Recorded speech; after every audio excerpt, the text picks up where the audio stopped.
There are 6.5 minutes left in Game 2 of the Eastern Conference Finals, with the Boston Celtics up by 6 points. And that's when this... Williams free for him, and now he's having words in the ear of Himmy Butler. And it's safe to say this decision from Grant Williams didn't age very well. Williams defends Butler, a bump, the grind, and they're having words. Look at this. Butler will take it into the defense of Grant Williams. Shot clock at 4. Here he accelerates and finds 2. They gave him the too small sign. Butler drives on Grant Williams, and a 15-footer will tie it at 100. Adebayo screen. Williams the defensive assignment. That's what he wants. Inside for the lead. He got it.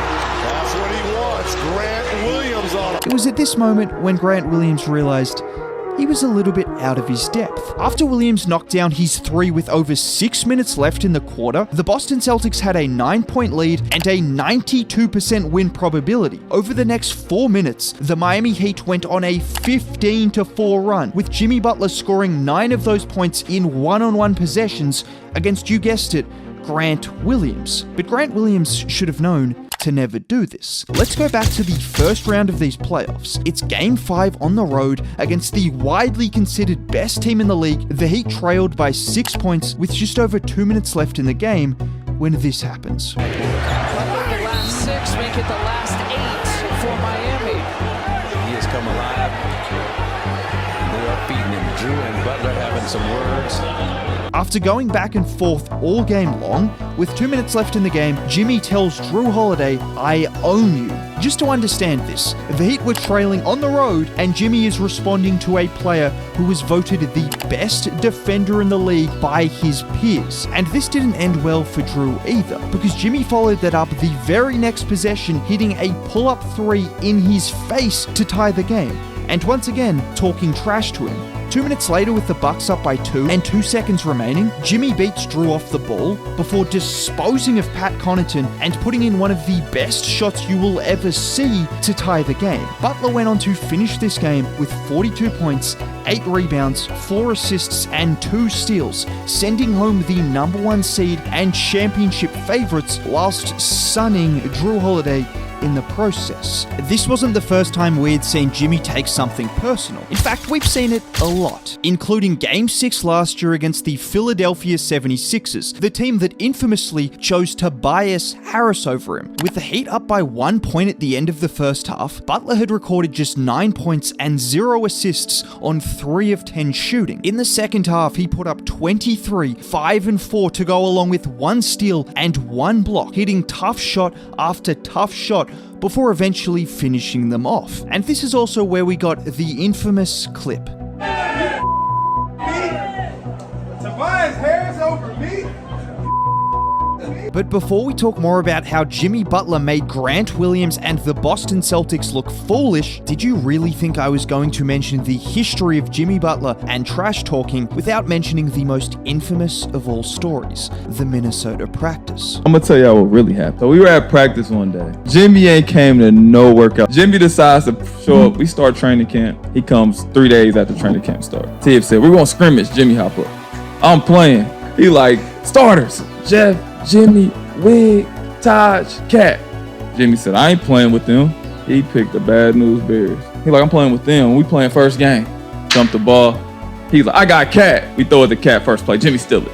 Go down, score. They go down, score. Steal the ball again. They go down, score. Jimmy start talking to the GM. Everybody in the gym. "Y'all better mother effing pay me. I'm like that." I'm like, he is nuts. Time run out. They win. They beat us like 18-6, right? Man, Jimmy going crazy. "Y'all think that team can win without me? I'm him. Pay me. Pay me." Jimmy just darts to the locker room. Jimmy gone. Jimmy gone. We keep playing. We have practice for like another hour. We all showering. We go in the locker room. ESPN pop up. You know what time it is? Rachel Nichols and Jimmy Butler on TV. We like, what the f-?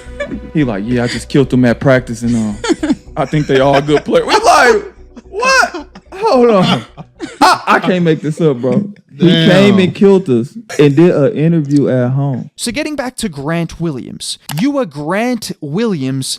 What exactly are you hoping is going to happen in this situation. This shot right here was his 38th total point of the playoffs. 38 total points. Jimmy recorded twice as many points in Game 4 and 5 against the Bucks alone. It was also the first time Grant had recorded more than 8 minutes in a game since Game 4 against Philly. So I think it's safe to say if there were qualifications needed to trash talk one of the best players in the world, Grant Williams didn't have those qualifications. I mean, Jimmy said it himself. No way they thought that was the answer. There's no way. There's no way. There's no way. There's no way. But let's truly break down what happened, because it's not normal to do what Jimmy and Miami are doing. On the very first play following the three, Butler gets the ball at the three-point line. He hits Grant with a quick first step before bumping with him once, twice, and then absorbing the contact for the and one. And it was at this moment that I knew the Boston Celtics were in trouble. Forget about Grant Williams for a second. The Boston Celtics have had absolutely no answers for Jimmy Butler spanning back to last year. Over his last 4 playoff games against Boston, these are the numbers he's put up. And yes, that last column is steals, averaging just under 4 steals per game to go along with 36 points, 8 boards, and 6 assists on nearly 50 40-90 splits. That's who Grant Williams was messing with. And it got worse. The very next possession, the Heat clear out one side of the floor, and I mean, that's just too easy, as he hits him with the too small following the bucket. A couple of minutes later, again, the Heat clear out one side of the floor, and again, the result was practically identical. Now all of a sudden, a 9-point lead had evaporated, but Jimmy wasn't done. This time dancing with Grant for a bit before bumping and rising up to hit the midi that put the Heat in the lead, and well, his reaction was exactly what you would have expected. Just to put this into perspective, Kevin Durant averaged the most isolation points in these playoffs at 6.2 a game on a field goal percentage of 36. In a span of 4 minutes, Jimmy Butler scored 9 points in isolation situations, all against Grant Williams, and did so whilst not missing a single shot in that 4-minute period of time. Just in case Grant Williams somehow hadn't been humiliated enough, however, following the flurry of buckets, he was then benched. This was only the 3rd game he had made more than 1 shot in the playoffs this year, and Jimmy Butler managed to not just ruin all of that hard work in the space of 4 minutes, but turn him from a hero to a clown. It wasn't just offensively either. With 1 minute 40 left in the game and the Heat up 3, Tatum blows straight past Martin and Bam, and guess who's there to step in and take the charge? This was just part of a dominant defensive performance from Jimmy, where it felt like he was teleporting across the floor with his combination of anticipation and athleticism, turning the Celtics over numerous times, en route to not just making Grant Williams look like a fool, but taking a 2-0 lead in the Eastern Conference Finals.